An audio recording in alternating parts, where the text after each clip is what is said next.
Hello, everyone, and welcome to today's webinar on how to build a recession-proof chargeback prevention strategy. Really excited to have everyone joining us. We're going to give people another minute or two just to connect, and then we'll get started.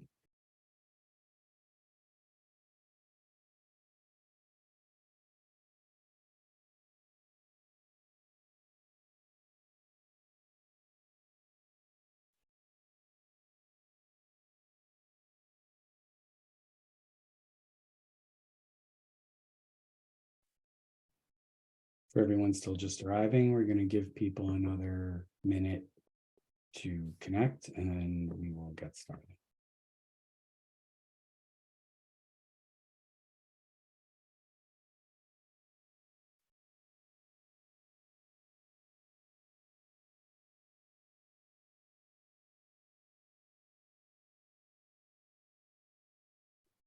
All right, so welcome, everyone. This is Bradley Chalupski, co-founder and editor-in-chief at Merchant Fraud Journal, and we're really excited to be able to bring you this rare late December, early December webinar about building a recession-proof chargeback strategy with our friends at Sift. It's obviously an extremely important topic as we head towards increasingly dicey economic times, and we've had a lot of interest around this topic. And so we wanted to bring in Brittany Allen, the trust and safety architect at Sift, one of the best minds in the business, to talk about this, to give us some insight. Brittany, great to have you. Thank you. No pressure with that setup, huh? None whatsoever. I mean, I always make everybody look good, so you'll have me to, that's true. You know, boost up that confidence level. So. Nice. So I'll give a quick rundown on Merchant Fraud Journal, just for those of you that might be joining us for your first event with us. Founded by two former fraud industry professionals, myself and my partner, and we pride ourselves on being independent and unbiased. And so we don't take pay for play here. Everything that you're getting is authentic. And we have a huge audience that we've built as a result of that commitment that stretches all the way from the SMBs through to enterprise thought leaders. And we have a number of channels that you can check us out on. We have a podcast, we have a Slack channel, we have LinkedIn. Please be in touch. Let us know anything that we could do to help you, any content that you want to see, any questions we can get from answered for you. And with that, I will hand you over to Brittany. Brittany? Great. Thank you, Bradley. So just very brief, touching on Sift, in case you haven't heard of Sift, you aren't familiar with us, letting you know what we do. We are a fraud prevention solution. We work with over 34,000 sites, and we focus in on preventing fraud while also driving growth and expansion within the companies that we support. You can see a glimpse of some of them here. When I give examples during the discussion, I may or may not talk about Sift customers, but I also might be talking about my own experience. To touch on what my background is, I have over a decade in trust and safety, specifically working on trust and safety and policy teams within e-commerce companies. So I got my start at Etsy. Then I spent a few years at Airbnb before moving on to 1stDibs, which is a luxury marketplace. And then I was most recently at LetGo, which is a online classifieds and secondhand sales site. So I will probably also be bringing up a lot of my own experience from stopping fraud and dealing with chargebacks in all of those various companies. So today we are going to cover how to create that recession-proof chargeback prevention strategy. And we're going to do it in 3 different sections. First is to look at fraud in a recession, understanding more about what a recession is and how this particular one, which hasn't quite started yet, although we will discuss that, how this particular one might affect your business. Then taking a view into how first-party misuse, also known as friendly fraud, has evolved in the year since I last spoke at about this time last year with the Merchant Fraud Journal. and then going into some real concrete takeaways for chargeback prevention strategies that hopefully you can begin to implement either immediately within your organization or in the year to come. So I know that a lot of merchants are super busy right now. We are still in the the time where people can order goods and get things delivered before Christmas. So it's very busy. So you might not start to implement a lot of these suggestions yet or be able to use them, but that's fine. You know, you have these resources, you can turn back to it. We're always happy to follow up when you do have time in the new year. But let's get started with fraud in a recession first. So looking at historical recessions, this graph here is from the NBER, or the National Bureau of Economic Research here in the US, and it shows recessions globally from 1950s roughly until current time in 2022. And you can see there's a correlation between the gray shading, which is a recession, and the blue line, which tracks an unemployment rate. So higher, the spikes on those unemployment rates are obviously times when people weren't able to get as many jobs, or it's just a negative time for workers. And those strongly correlate to the recessions that are the gray bars. Now, your company has potentially weathered these recessions before, maybe multiple ones. If you work for, let's say, a brick and mortar retailer that then transitioned into selling online, you've probably got some historical data to point back to see what happened within your organization in prior recessions. And most tech companies might remember the Great Recession, which is what happened here, roughly 2007, because they might have been around 15 years ago, and you've got that data to look at. However, I know that there are going to be some people in our audience today whose companies are less than 15 years old, and you don't have a recession to look back on and to compare. So this might be the first time you're potentially trying to figure out how to best protect yourself from this change in the economy. Now, to clarify what a recession means, the general definition is 2 consecutive quarters of negative gross domestic product, or GDP. And technically, the US did enter a recession based on those numbers this past summer. However, one thing you'll notice is that the unemployment rate coming into 2022 is trending down, which is generally a sign of expansion. It's generally a good thing. So that's why a lot of economists are, a little uncomfortable about declaring that we are in a recession, because we don't have as many of the puzzle pieces that would put together a picture that looks like the classic patterns of a increase in unemployment that lines up over these gray bars here. So I do have one warning to throw out, that some economists, when they're predicting for the first half of 2023, are saying that we might see US unemployment increase to 5.5%, which would put us right about here and would be an increase. So that could then be the sort of indicator of an impending recession, but we're not quite there yet. The reason that I want to set this up is because I feel like for the past few years, all that we've talked about is how things are different. When will we get back to the normal? Is this the new normal? And I want to set the stage that whatever path we follow to get to a recession, if that does happen within the next year, might not be something that is easily predictable looking on this past data. So let's see what our consumers are doing. This graph here is from an Adobe survey. I got it off of an NPR article that was talking through Black Friday online spending. So just looking at card not present transactions. And as you'll see, this graph of consumer behavior doesn't really line up with the expectations set by the slide we just looked at. Like, where's the drop in spending in 2020 that would correlate with that massive spike in unemployment? Well, that spike was pretty short-lived. It was only about 2 months long that we were technically in that recession. So, okay, people had to buy a lot of things online because brick and mortar stores were closed. Maybe that does make sense. But then where is the continued spike as unemployment went down through 2021 and 2022? Why are we seeing sort of this flattening instead? Although the 2022 spending did set a record high, it didn't set it with the same increase that you can see from 2014 going through 2020. So I'm not the economic expert. I don't have every answer to those questions, but I do have some ideas and some patterns to throw out there. One pattern being that Black Friday shopping has really changed over the past few years, as have general holiday spending patterns. People are buying earlier, whether that was because in 2021 they were driven by worries about the supply chain to get their orders in as fast as they can, or driven by changes that merchants made where they started sales much earlier and didn't just depend on doorbusters on Black Friday, some of which did come back this year and actually did affect the amount of purchases that went through online portals. But people have different buying patterns now.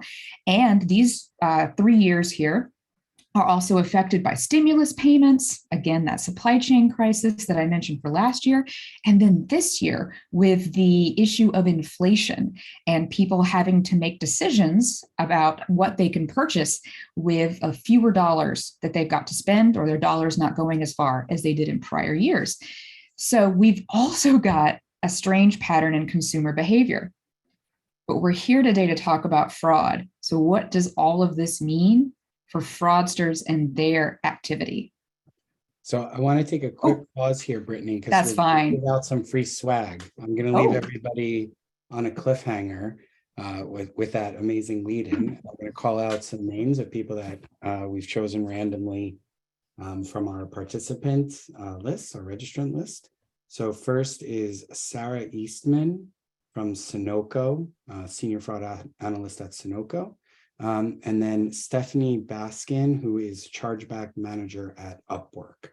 So if you send me an email, bradley@merchantfraudjournal.com, we will make sure to get you a swag bag that has t-shirts and mugs and cocoa and lots of really good stuff. So we'll be picking some more people later in the event. Okay, I had no idea that was going to happen, and I am thrilled now. That is really cool. It's holiday season. We're just bringing the joy. Bradley's coming in here like Santa Claus, just dropping it. Oh, I love it. I love it. That's great. Okay. Well, yeah, please feel free to stop me to give people free swag and cocoa. That's great. So flipping back then to the idea of what are fraudsters doing? So we've set up what's happening with the economy. How are consumers acting and responding? But what about the fraudsters, those who hide within the spike in holiday purchases and try to get through your fraud prevention systems? So cyclical fraud trends are trends that change or oscillate along with fluctuations in the economic cycle. So when I talk about fraud trends to people, I usually break them down into 4 categories: evergreen, emerging, cyclical, and edge. Evergreen is the fraud that always has existed and never will go away. Think about card not present credit card fraud. It just exists. Account takeover in its most basic form is evergreen. Emerging would be something that we're still defining and learning about, setting parameters for. We don't have perfect solutions for yet. A few years ago, that could have been return and refund fraud, when that was a bigger emerging trend. And then edge cases, you always have to have some sort of bucket for the weird and the wild cases that don't have a great definition. But cyclical fraud trends are ones where you can almost predict what will be changing and happening, whether or not we're in an expansion or in a recession. So to touch on a particular, and there's far more than are listed here, I just gave 2 examples for the sake of time, but to touch on one example for a fraud trend that increases in prevalence during an expansion, that would be tax return fraud. You've got more likelihood that people are employed. Therefore, if you send out targeted social engineering messages to people, pretending to be the IRS or pretending to be their organization or pretending to be a company, a fake company where they can file their taxes online, whatever you're able to do there to target an individual and gain access to the information needed to file a tax return on their behalf and then get their refund, that is something that becomes easier during that time. Also, because people may be more likely to wait to file their taxes because they're not in immediate economic duress, then they're also given more time to commit that fraud. And there are also ways that they will target companies to try to get that company to send them their entire employees stack of W-2s so that they can file the tax return fraud in that way. And that just becomes a more lucrative target. When we're in a recession and there's massive unemployment, that becomes a bit more more difficult, or at least it has a shift because the success of fraudsters who are using these types of fraud attacks depends on the behavior of the victims. And that brings us to the example I have here under recession for job listing scams. So if we're talking about a time when unemployment is high and people are struggling to find work, they are more likely, unfortunately, to ignore certain red flags or indicators of a potential scam. And that makes the fraudster's job, if they are putting up fake job listings on various platforms or through social media, it makes their work there much easier because they don't have to be as skilled, they don't have to be as sophisticated, because someone might be willing to overlook one or two pieces that don't make sense within the job listing because they really need employment and they really need income. And then, of course, they can fall into having their identity stolen, all of the things that go along with job listing scams. And this is just an example of those cyclical fraud trends. If we were in an expansion and unemployment was very low and people weren't necessarily needing to pick up as many gig or side jobs, the job listing scams are still successful. They just aren't successful at the scale that they are in a recession. So let's look at one example then that ties a lot of this together. We're going to look at a payment method that is continuing to increase in popularity. So something that we're seeing emerging trends on, and combine it with cyclical trends that show what is happening this year. And that is going to be buy now, pay later. So I'll read this quote to set it up. This is from the Adobe report that we saw the screenshot or the graph from a couple slides back. And to alleviate immediate large spending, Americans are turning to buy now, pay later orders, which allow shoppers to pay through interest-free installments. Buy now, pay later orders spiked 78% this week. That's referring to the week of Black Friday and Cyber Monday, compared to the previous week, according to Adobe. Revenue from these orders is also up 81% in the same period. That shows a huge increase of adoption with buy now, pay later, and it is, for the cyclical side of it and the consumer behavior side of it, largely, I believe, tied to people who are trying to stretch their dollars and still want to make certain purchases for the holiday season, but either have less funds to do so immediately, and so they need to spread it out over multiple payments, or are hoping that when the next payments are due, their financial situation is a little bit better. But this is a really good reflection of that increased also consumer willingness to use buy now, pay later providers. So at this moment, I want to turn it back over to Bradley, though, who has a really great view into how this can affect merchants who use or partner with buy now, pay later providers. For sure. Thanks, Brittany. So on the face of it, this looks really positive for merchants. And we've spoken with many of them who have said, we love buy now, pay later because it essentially acts as a credit card. It gets more money in for us. And if you look at the way that it's structured, the buy now, pay later companies offering the service are the ones that take on all the risks. So this seems like the type of a scenario where you can have your cake and eat it too. But this is actually not the case. And this is something that we're stressing time and again to merchants, is that you are going to pay fees to your buy now, pay later provider for the service. And part of the fee structure is going to include, either explicitly or implicitly, the risk level of the orders that you are sending to that buy now, pay later company. So if you are a merchant that is sending a lot of risky orders and the buy now, pay later company finds that a month, 2 months, 3 months from now, they're getting hit with chargebacks, when you are either renegotiating that contract or it's up for renewal, you're going to find that your fees are going to skyrocket, if not just in the moment, and they try to make an adjustment. And this is why we've heard from many different merchants as well.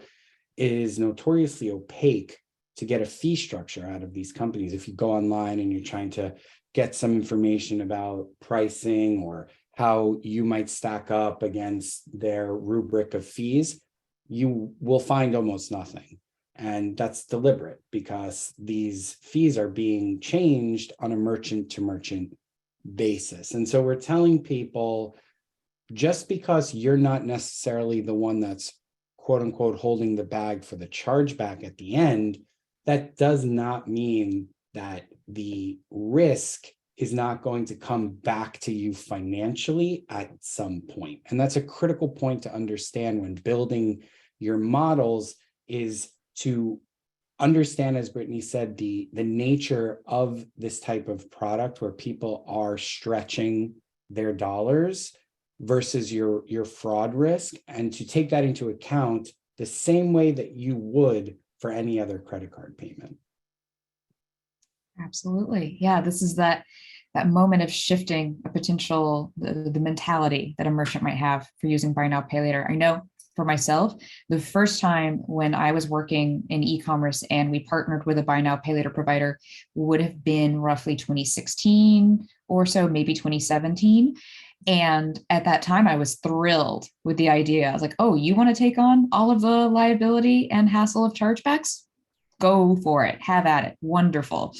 And that, was a positive for me. However, if you're not focusing then on preventing chargebacks, and a lot of those chargebacks go through, as Bradley said, if you're not left holding the bag for it, there still can be repercussions and negative effects for allowing those chargebacks through in the first place, or allowing those orders that are likely to turn into chargebacks due to fraud through in the first place. Yeah, and I think globally here, the idea is that when we get into recessions, everybody is kind of scraping and fighting for every dollar, right? And so it's very easy to fall into that mindset yourself and think, oh, great, I can just outsource all of this to the BNPL companies and they'll worry about the chargebacks. It's not true. You have to make sure that you remember that even especially in a recession, but even in a recession, you have to keep in the back of your mind that something that sounds too good to be true pretty much always is. And so don't try to take shortcuts. Don't try to move your risk onto someone thinking that they're either a sucker or that they don't care. There's a saying that if you can't spot the sucker in the room, then it's you. So when you're wondering, why would a BNPL company just take on all this chargeback risk? It's because they're not. You are. You just don't know it up front. The only thing that's too good to be true, and actually is very, very good, would be one of those swag bags that Bradley's going to There you go. Wow, Brittany, you're hired. You are hired as our comms director. That was epic right there. Epic lead in. Free chocolate. Who doesn't want free chocolate? So we have two more names to read out from our registrant list. Scott McGuckin, I hope I'm pronouncing that correctly. He's the finance manager at A6, and John Carr, the investigations manager at T-Mobile. Make sure to send me an email with your snail mail and we will get those packages out in the mail, and it's free. It's actually free. Just the opportunity cost for those economics majors out there.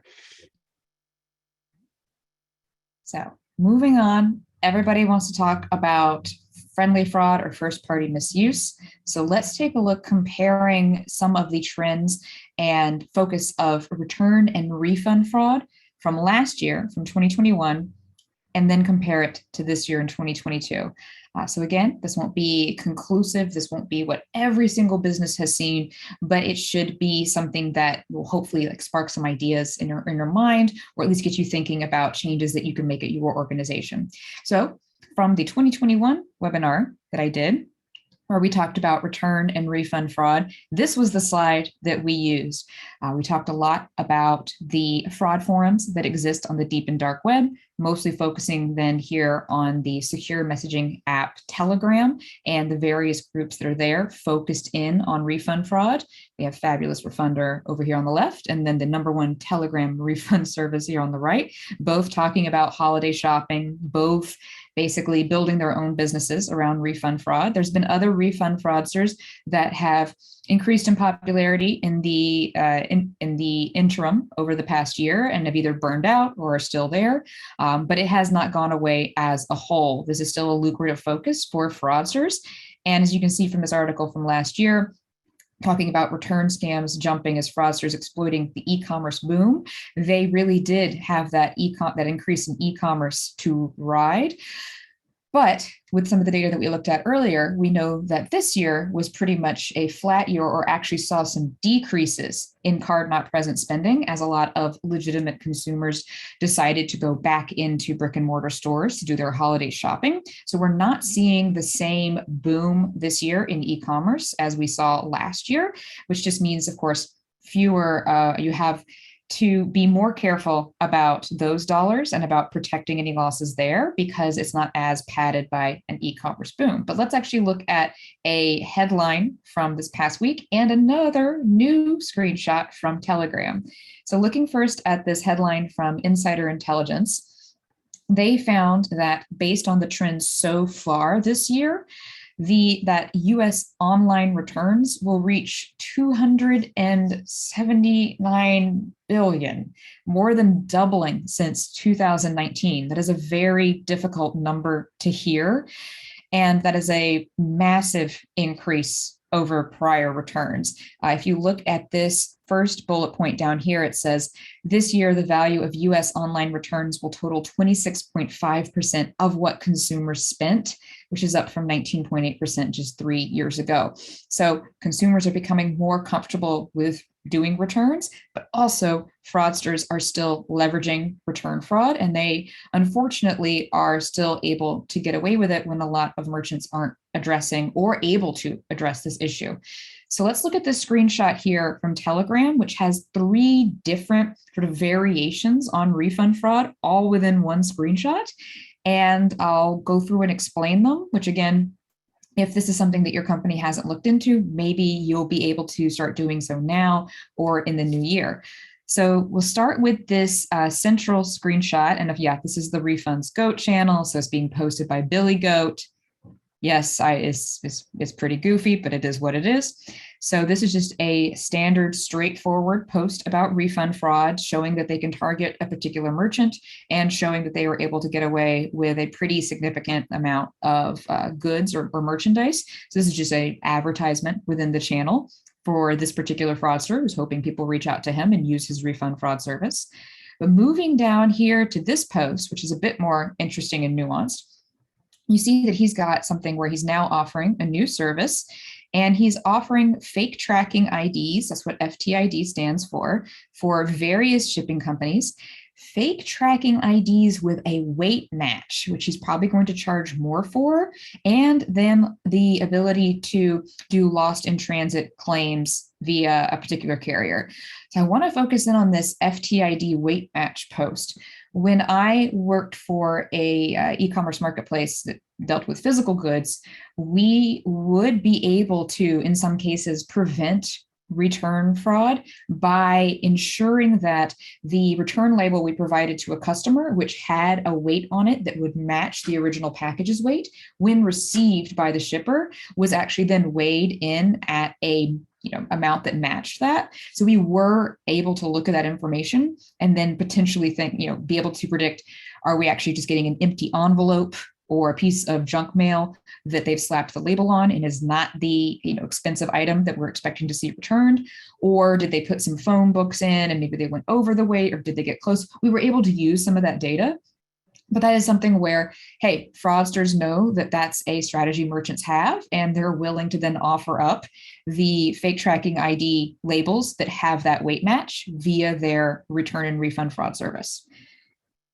And then at the top, this one is particularly worrisome. And I have worked directly with some merchants who know that this is happening within their organizations, and that is having insiders. So we'll see this express itself or come up in a lot of different ways. But one of the more common ones that I can use as an example is when somebody can buy an item online and then return it in store. The insider will generally be somebody in the store that can handle certain returns at a location, partnering with a fraudster who is running refund scams.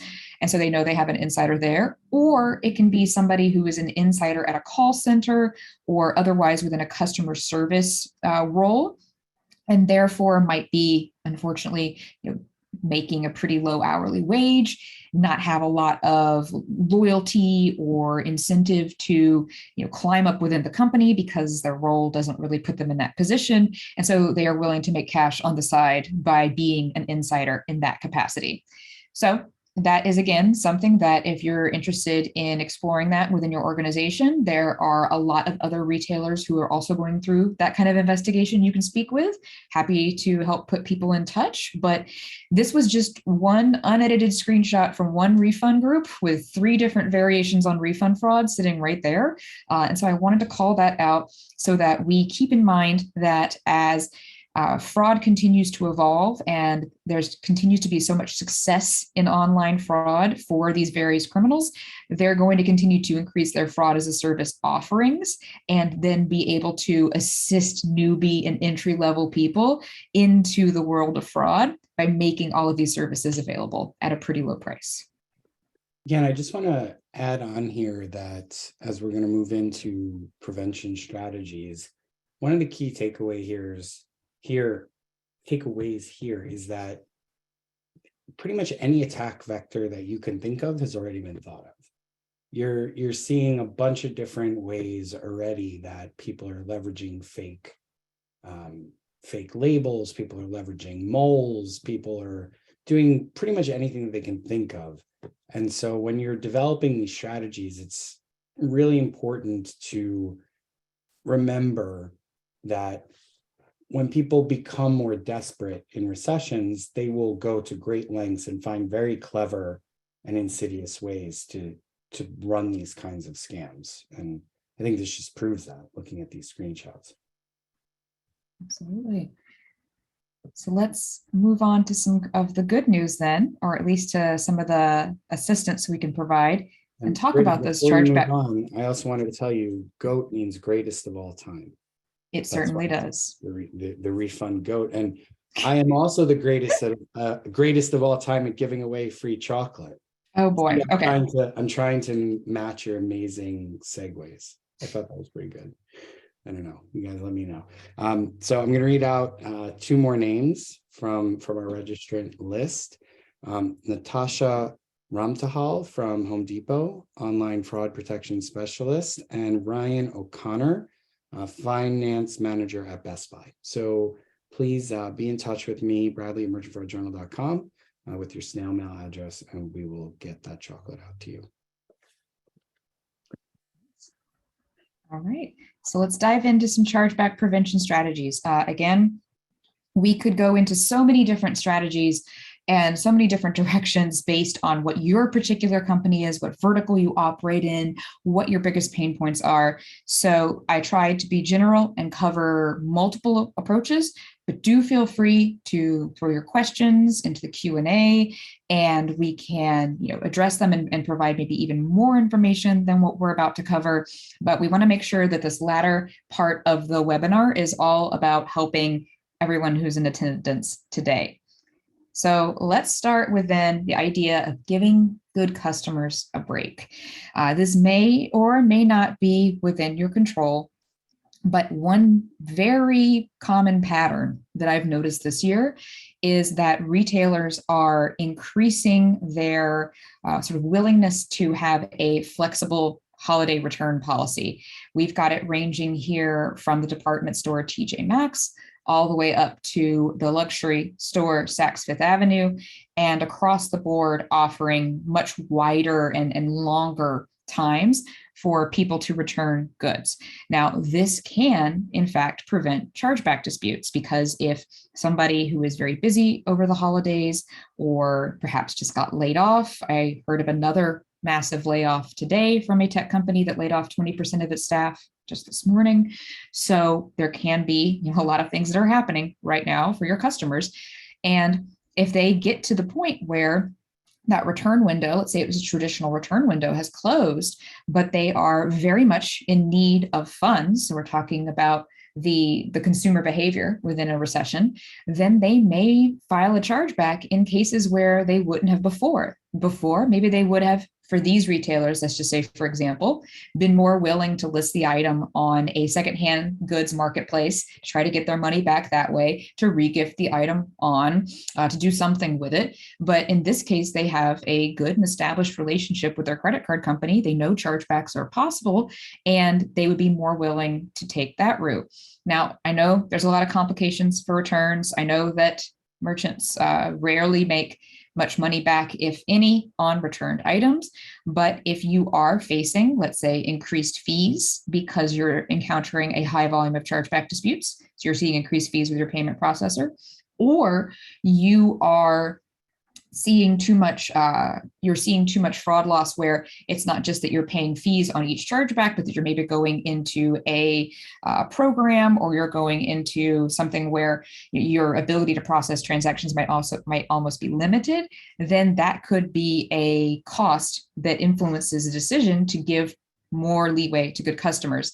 I have had that happen to me at one point in time when I was working for a particular company, where we did not process a high volume of payments in a particular currency via a particular processor, being very vague here on purpose, but we saw a huge increase of fraud through that same currency and processor, to the point where that processor then shut off our ability for an entire quarter to fight any chargeback disputes we received. We were told, your chargeback dispute rate is too high. You have to accept every one of these, even if it is so obviously not fraud, or it's a non-fraud reason code you could have resolved.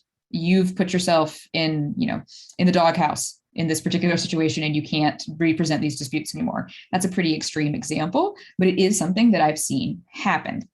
And this is a strategy that you can implement. Now, you may be saying, well, it is already December 7th. We can't roll out this type of extended return window because it's too late in the season. You may find that it's too late if your company hasn't already done it to do it publicly, but that doesn't mean you can't change your internal policy within your company to send out communication via email, letting people know that there's a longer return window, otherwise changing something within your approach to talking to customers, or at least telling your customer service organization, look, if somebody writes in and asks for an exception, grant it. So there are ways to still make this apparent to your customers, even if it's a bit too late to announce it upfront. And again, that's a good approach if you're looking at a high volume of chargeback disputes and you're trying to limit the ones that fall within the non-fraud or friendly fraud reason codes. This won't stop true fraud. So let's look at what would. Now, again, this is really high level.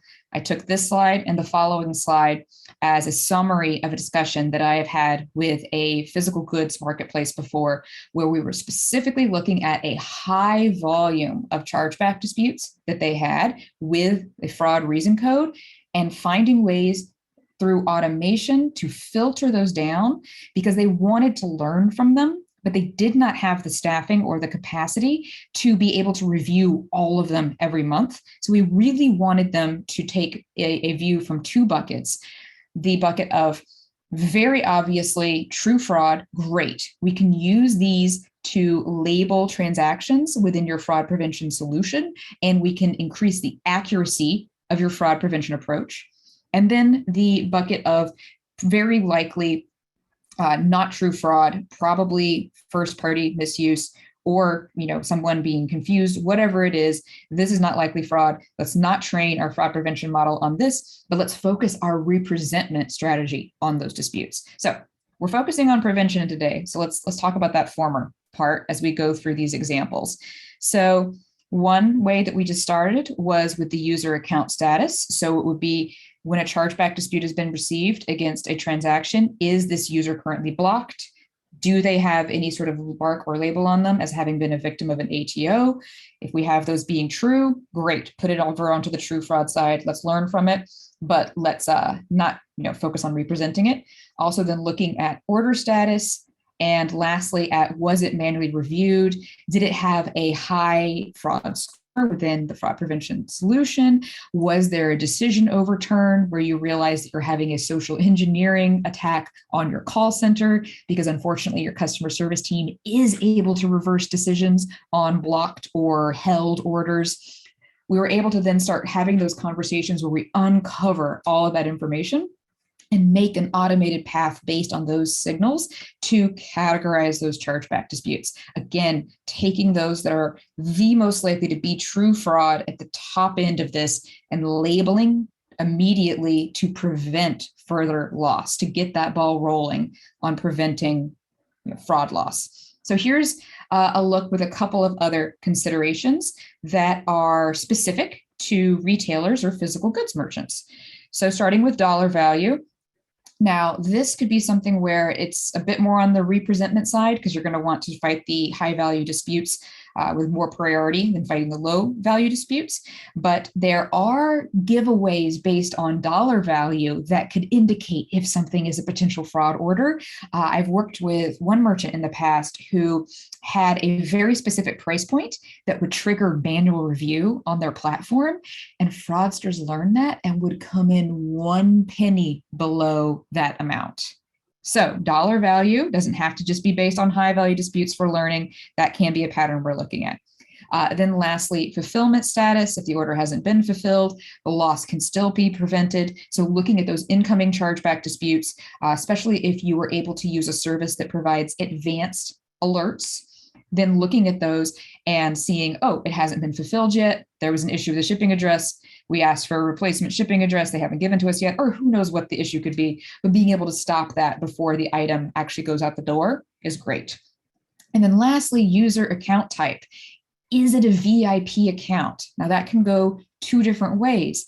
Either it's a VIP account and perhaps they have, strange spending patterns because they're a big spender or they're traveling, who knows what, but you of course want to be able to handle that with a white glove because you don't want to lose the value of that VIP customer within your marketplace. But is it a VIP customer that has been targeted for ATO? A lot of merchants will see this where their highest loyalty tier customers are the ones that the fraudsters want to get access to because they know that they have the higher spending limits, the better credit cards on file, piles of loyalty points within the accounts. So then looking at the status of that account can also be helpful, especially if you're seeing a targeted phishing attack against your VIP customers. So this is just 2 summaries of the discussion that I've had with that particular merchant going through their chargebacks. But by the end of it, we can reach a way to automate a path of sorting through those true fraud reason codes, which right now, quite a few companies either just accept all of those reason codes to be fraud and try to learn from that, or they spend a lot of manual time digging through the disputes and trying to discern if they're true fraud or not, but they're not using sort of this automated filtering approach to that. So that is one of my bigger takeaways for everyone here. Again, if you have any questions that you want to put in the QA, I'm happy to elaborate.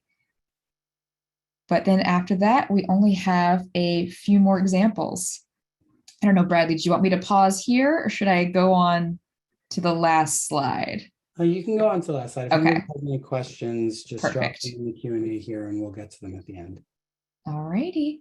So then let's go back to those friendly fraudsters, the first-party misuse, and talk about opportunistic and malicious first-party misuse. So when I talk about first-party misuse, I break it into 3 categories. I call it innocent and accidental, then opportunistic, and lastly, malicious.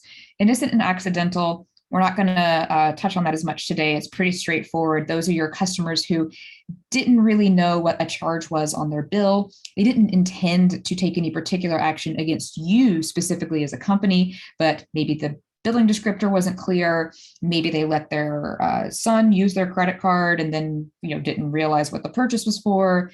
However that works out, that is a different path for prevention that doesn't really focus in on what we've been covering today. Now, opportunistic, that is the category where a consumer who did not intend to file a dispute before they came to your website had something happen. Maybe they, ordered an item and then did not return it within the allowed return window, but now they want to return it. So they had something occur where they didn't feel like they were given a fair resolution. And so now they're going to file a dispute. And then malicious, that represents a person who has come to your platform. They are a fraudster, but they are using a credit card either in their own name or in the name of an identity they control. So it is not a situation where it is a flat out stolen credit card from another individual. And they are making a purchase on your platform with the full intention of either committing refund fraud or filing a chargeback dispute. So let's start with opportunistic then. So going to those people who didn't feel like they got a resolution, maybe didn't even try to obtain a resolution. One thing to do is to automate your return process to optimize for data collection and consumer education. There's a lot of directions we can go with optimizing for data collection. Some physical goods retailers with brick and mortar locations are changing the way they check IDs or collect information from people who return items in person. Others are using really great flows for returns within apps or on their website that ask specific questions about why an item is being returned, and then can show customer education about why or why not they may qualify for return or what they need to do to meet those thresholds. If you're able to put people through a path like that, and it's not just as simple as initiating return, but not giving you any information or anything to learn from, then you're not going to be able to learn as much and to be able to differentiate with what can be addressed and what can't.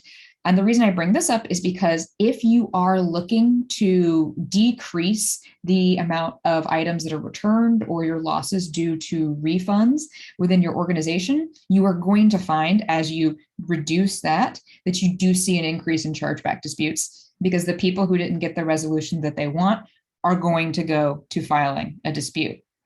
Now, a second point here is to add customer outreach to your chargeback representment process. That is something that I've seen be very helpful for merchants who have a higher volume of chargeback disputes or don't have large teams that are able to handle those disputes with individual representment. And that is simply when you receive notice of a chargeback dispute, send an email to the customer. Let them know that you've received that chargeback dispute and ask if there's anything that they would like to either provide as additional information about that dispute or anything you can do to help. I've worked within organizations that did that, and we would get a huge variance of answers back. Everything from somebody cursing at me and yelling at me, but hey, at least I know they got the email, all the way up to someone saying, oh, I had no idea that chargeback was filed. My card was stolen a month ago, and I didn't realize that payment was disputed. And I was able to then take that email, submit it along with my representment documents, and I was able to get that money back from my company. So having that outreach and having that touch point there can not only bolster your representment document and make your chargeback representment stronger in the eyes of the issuing bank, but it can also just deter people who are filing disputes, because a lot of people who will file a chargeback and never hear from the merchant might think that the merchant didn't even know about it, that it just sort of, debited some small account. This is a really big company. They didn't miss my $40. It's no big deal. But sending them that notification and letting them know that you saw the dispute, if that's something that works for your business, that could be a strategy worth looking into. All right. So lastly, let's touch on malicious. So those who came to your platform with the intention to file the dispute, but they're not just using stolen credit cards. They don't show up in your fraud prevention solution the same way that traditional card not present fraud will, because they either have the card in their own name or in the name of an identity they control. So first, learn from and claw back fraudulent refunds. One of the more fun and entertaining points of getting to look into these refund fraud groups on apps like Telegram is seeing when they panic about getting caught. And they will send out warnings and notices when a merchant begins to recharge their accounts, begins to recharge their credit cards, begins to catch on to the refund fraud that they have committed. And there will be a lot of panic and talk about, oh, merchant X is a merchant you can target, but after you submit your refund request and get your refund approved and your card is refunded, immediately remove it from your account because merchant X is going to charge you. They catch these things within a week or so. Well, that gives you a data point and a pattern by actually stepping up to try to deter that kind of malicious first-party misuse. If you then see within your system that at a very quick velocity after a refund has been issued, somebody removes a credit card from their account, that might be an indicator that here you've got somebody who was maliciously committing refund fraud. What are the other signals that we can look at within their user activity to decide how can we best try to prevent this activity on our platform as we go forward? That's just one example, but it is one worth calling out. And then lastly, stay informed of emerging patterns of chargeback abuse. So one to call out that I have seen is fraudsters being more willing to use non-fraud reason codes, an example being not as described, in order to try to get funds back on a purchase. One that I've seen was a cryptocurrency exchange where an individual purchased Bitcoin, but when they filed the chargeback dispute as not as described in the notes to the merchant that were provided by the issuing bank, they wrote that this purchase was for a pallet of wood and that the wood was not as described, which is completely different, completely unrelated. We've seen some fraudsters talk about how, you can just explain it away and say that that was an error and you meant to dispute another transaction if you get called out on it and you keep wanting to use the merchant services. But otherwise, it makes it very difficult for the merchant to win the dispute because the story they tell when representing is not going to match the real story of the transaction. Bitcoin is not an expected response to a dispute about a wood pallet.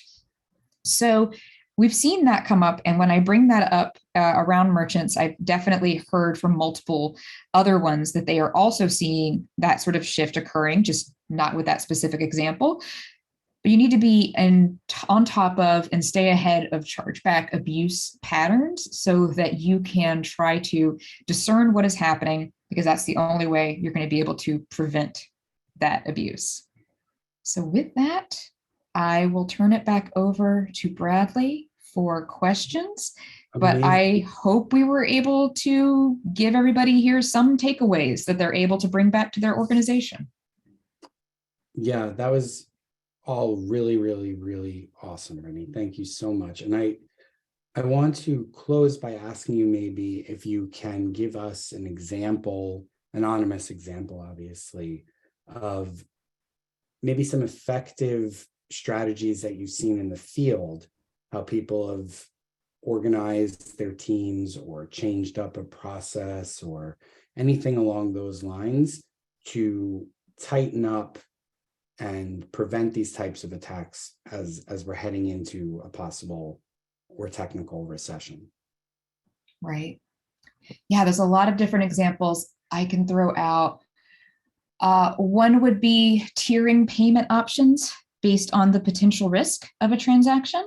So that is something that I have done before, where if you are, suspicious enough about a customer's behavior on your platform or an individual's behavior on your platform, that you would not exactly block them for fraud because they're not at that extreme, but that you are concerned about potential risk. You may not want to put certain payment methods in front of them where that, let's say you have a difficult time winning subsequent chargeback disputes. I'm not going to name any processors specifically, but I think we all have those experiences of varying levels of success between different processors. Or maybe you show them an option that isn't a credit card payment if you're in an area where things like bank transfer or ACH or other payments, which of course can also have disputes in hand as well, but you may show them sort of alternate payment methods or change the amount that they're able to spend. That is one approach to looking at risk. But others, as far as specific approaches within a field during a recession, I think the best way for a merchant to approach this, especially when it comes to organizing their team, is to just see where are our losses actually happening? What are we actually missing? And if you haven't yet been able to identify that, that's where you need to start. So if you're in an organization where you are seeing a huge increase in refunds and you're able to take some time to look into those and identify potential malicious refunds, that's where you should start. If you're not seeing a lot of problems with refunds, but you are seeing spikes of chargeback disputes that come through with interconnected transactions, you might be having specific attacks from fraud rings. That's one place to start, where looking at fraud chatter or patterns on the deep and dark web, that's what accounts are available for sale, etc., could be a place to start. So I don't have anything across the board that would apply to every merchant, but I would say think about where haven't you looked yet? And hey, when you are through the chargeback spike in January and early February that invariably comes through for retail, that could be something great to have as sort of an on-site or a huddle within your trust and safety organization to begin projects that tackle those specific vulnerabilities, or at least shed light on what the losses actually look like. Because, not to end on a down note, but I have talked to certain merchants before who didn't even know how much they were losing to fraud or refund abuse, because they just didn't have the time or the bandwidth to look into those particular loss numbers. So yeah, it could be a lot of different approaches. Hope some of that answer was helpful. For sure, no, and I hope everyone on this webinar will not fall into the category of at least not paying attention. So, exactly. Brittany, just an absolute pleasure as always. You have so much insight. We really appreciate you coming here and sharing it with our audience. We will be sending out recordings for everyone, so you can check out the webinar again. You have it, use it. It's a great resource. And we really appreciate you, and we hope that you will come back and check out our other events. Come to our site, let us know if there's any questions that you have that we can maybe answer for you. We're always here to help the community. And Brittany, with that, I'll let you sign off. And then, yeah, have a great holiday, everyone. All right. Thank you so much. Hang in there, everyone. Just a few more weeks left, and I look forward to chatting with some of you on the flip side. All right. Take care.